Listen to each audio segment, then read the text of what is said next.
I had a couple of comments I highlighted here. There's two of these. We'll address these here back to back. Representation is not as important as the quality of the story, which was one of his statements. And then to follow up on that, I don't care about John getting powers, which that's fine. I mean, if some people don't care too much about that.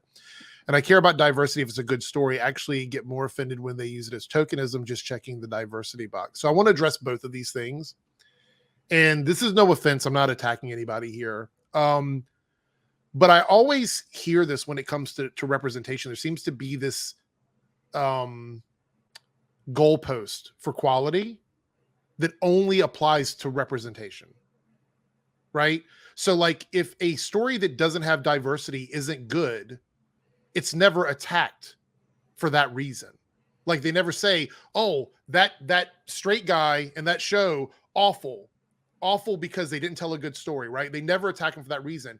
But the minute you say that diversity is something that you want to see, they're like, oh, but it has to be a good story. So why is that the metric for diverse content? We have to let diversity be told, whether it's good or bad, and then decide if you like it or you don't like it. Don't hold it to a standard that is unfair.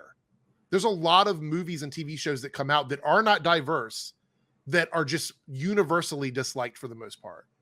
So I think we need to get that out of our head, first of all, when it comes to diversity, because representation, there's absolutely nothing with trying representation and it not working. It doesn't work sometimes. Sometimes it doesn't, right? I'll be the first one to say if something feels weird to me. But I think that we need to not hold representation to a higher standard than just a regular piece of media, because I think that's an unfair expectation for marginalized communities. And we do that a lot.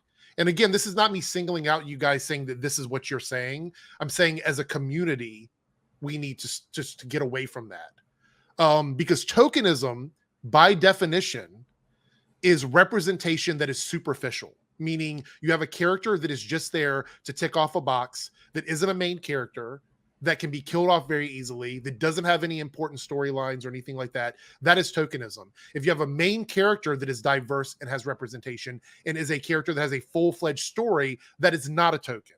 And that is the difference in that. And it when I see that, I always have to address it. Because I think the word token, people don't realize that it doesn't mean just someone being diverse in a role. It's a very specific thing. It is somebody there just to tick off a box. And we talked about that earlier in Superman and Lois when I said that the show is not very diverse in general.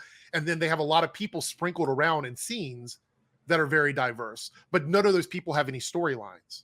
That is tokenism.